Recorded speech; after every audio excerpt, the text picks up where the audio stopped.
जय श्रीराम मित्रांनो, काल मी म्हटलं होतो माझ्या आईला की मी या भुईमुगातले सर्व काही गवत उपटून टाकेल.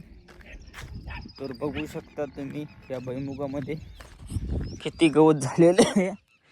तर हे आपल्याला एके दिवसामध्ये उपटून घ्यायचे, कारण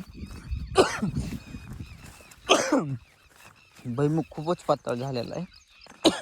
तुम्ही बघू शकता, इथं तुम्हाला दिसत असेल कुठं भुईमुग खूपच पातळ झालेलं आहे.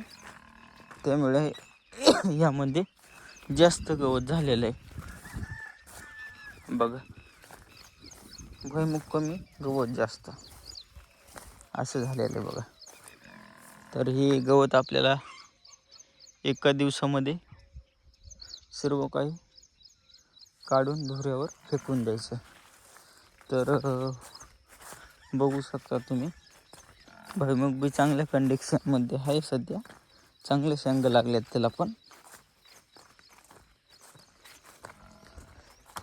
तर आता आपण याला एका दिवसामध्ये एक ढेलं आणि पुन्हा उद्याच्याला किंवा दुपारून समोरचं ढेलं, असे 2 ढेले आहेत आपले भुईमुगाचे. बघू शकता, मस्त क्वालिटी आहे, चांगली फुलं पण लागले, शेंगा पण आहे चांगले. फक्त एवढं झालं की थोडंसं पातळ झाल्यामुळं गवत जास्तच झालेलं आहे. आणि हे गवताचं नाव आहे मोदी. आमच्या इकडे याला मोदी म्हणतात. हे बघा, काहीच नाही, नुसतं काड्यावानीवर राहते बघा ते. याचं नाव मोदी आहे या गवताचं नाव. तुमच्या इकडे त्याला काय म्हणतात ते काय माहीत नाही, पण आमच्या इकडे याला मोदी म्हणतात.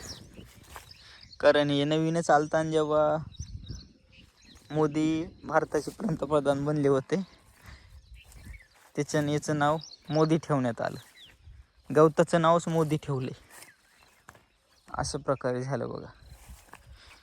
तर आज आपण हे सर्व काही गवत उपटून टाकणार आहेत धुऱ्यावरती. तर मी तुम्हाला 4-5 वाजता पुन्हा शूट काढून परत दाखवतो की आपण आज किती दिवसभरामध्ये गवत उपटिले, ते पण तुम्हाला मी दाखवतो.